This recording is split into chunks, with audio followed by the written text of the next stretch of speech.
kept that seriousness about the business when you didn't know was, oh my God, that was real, right? And some of this might be fake, but that was real. And when you hear people come on interviews and yelling and screaming, you knew they were trying to promote. But once in a while, you'd hear somebody, well, I'm coming at you tomorrow night, that you were transfixed to the TV set. If I did what Ken did and had the great history of all these people, with this gentleman right now, I could stand here probably for the next 5 days and talk about him. But he's done everything in the business, from being a serious pro wrestler to an agent, a trainer. He's done everything. He's also a friend of mine, but the biggest thing about him, was the seriousness that you brought to the professional, you, Arn Anderson, yeah. The seriousness that you brought to the wrestling business, where you were part of this, the Four Horsemen, and you had crazy guys yelling and screaming, I'm gonna beat you.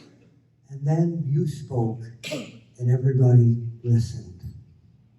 Ladies and gentlemen, he has held more titles than I can even tell you about. Tag team genius man who has mentored so many people to success in the world of professional wrestling. Let's all hear it from my dear friend, Double A, the Enforcer, Arn Anderson.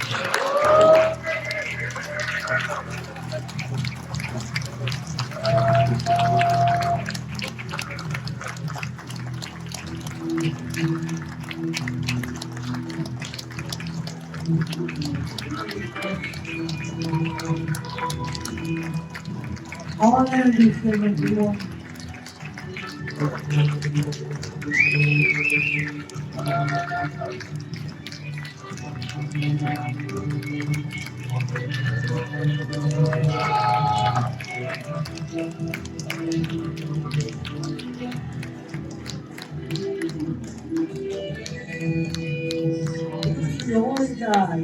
He was the only guy since the first time I met him, we became friends back when you wrestled under that real name of yours.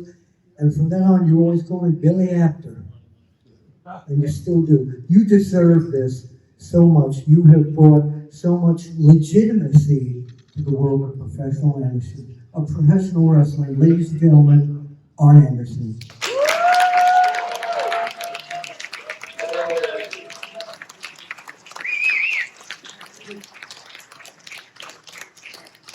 Is everybody aware that nobody told me about this? So obviously I didn't prepare anything, so I'll just have to do what I've always done and just talk to you guys for a minute. That's okay. Yes, sir.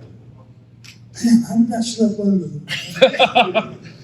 Okay, well, I'm honored.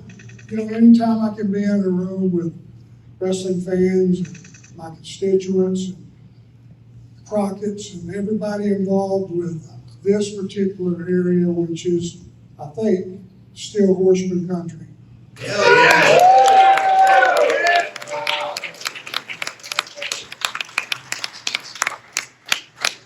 Man, we pounded some roads, and 336 days in 1986, and that's not times, that's days. There was double shots on Saturday and Sunday, and it was the greatest thing in the world, you know. Every single day, and this is thank you to the fans because you made this possible. Every single day of my life, I got to get up and go to a job that I absolutely loved. How many people in this room could say that? So I was blessed. Today I had a funny thing happen, if you think about it for a minute now. I'm an Anderson. Just like Oldie was an Anderson, Gene. Today I met my long lost brother, Lars Anderson, for the first time.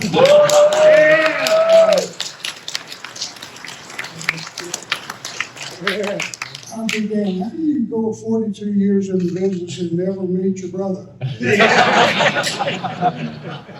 So it was an honor, and thank you for that. It gave me a moment today, as well as my son Brock a moment, because we are wrestling fans. And it's okay to be a wrestling fan, even though other people in other companies and powerful companies have said, no, it's sports entertainment. No, hell no, it's not. It's professional wrestling.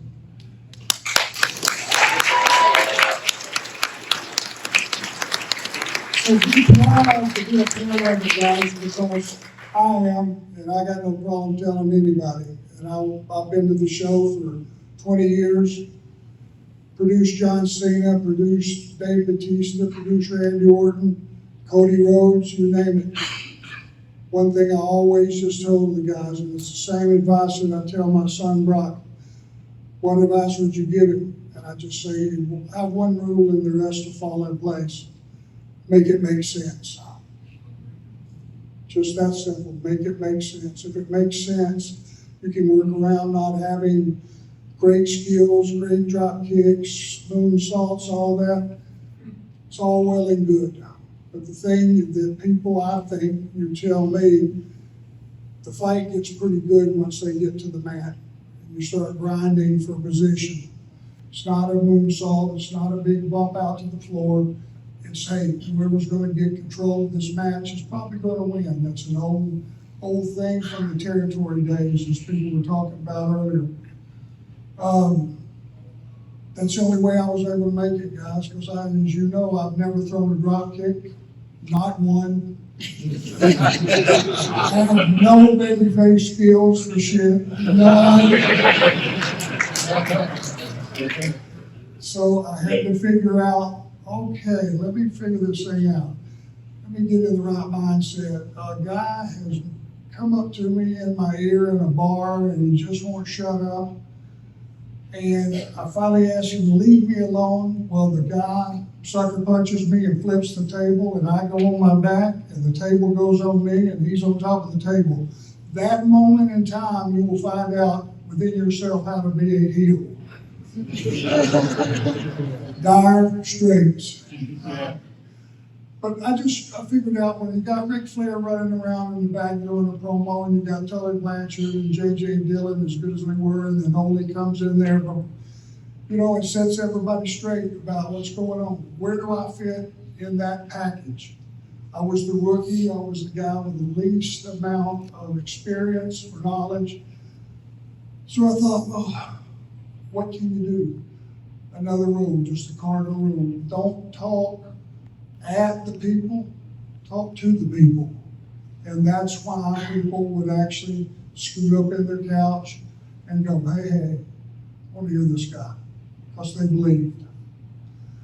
And you can believe, each and every one of you, because you're here, that wrestling will endure. And this is an old saying that I've had. And it's like, it will endure. You can never kill wrestling because the fans don't want it dead. And thank you for that. You alone have kept this industry not only just having events like this, and Marty, thank you. That's a wild, rotten name, Marty. Who would name their kid Marty?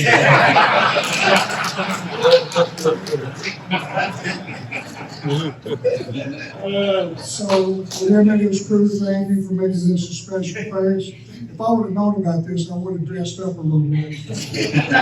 Somebody got my ass. I think Hunter must have suckered me into it. He said, you want to come eat dinner with the fans? I said, you bet. Didn't say anything about this. So, thank you for all your support. I would say just one thing, and I mean this from the bottom of my heart. Look, for those of you that your wives are here, look across the table at them. Tell them how much you appreciate them, you love them, because they're the true heroes of this industry. They're our nurse, they're our chiropractor, they do everything in running the house. Everything that needs to be done in our life, they free it up, and I'm much appreciative. My wife, Erin, we and I have been 40 years married, 2 months ago. Thank you, honey.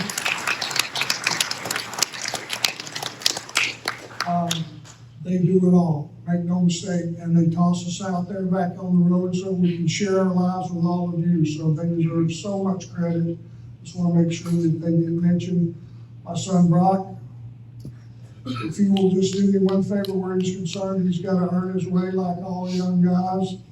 He's not going to get any free passes, but I just want you to support him if you choose to, the way you've supported me all these years. I would be very, very thankful for that. And it's just an honor being in this room with each and every one of you. Thank you very much.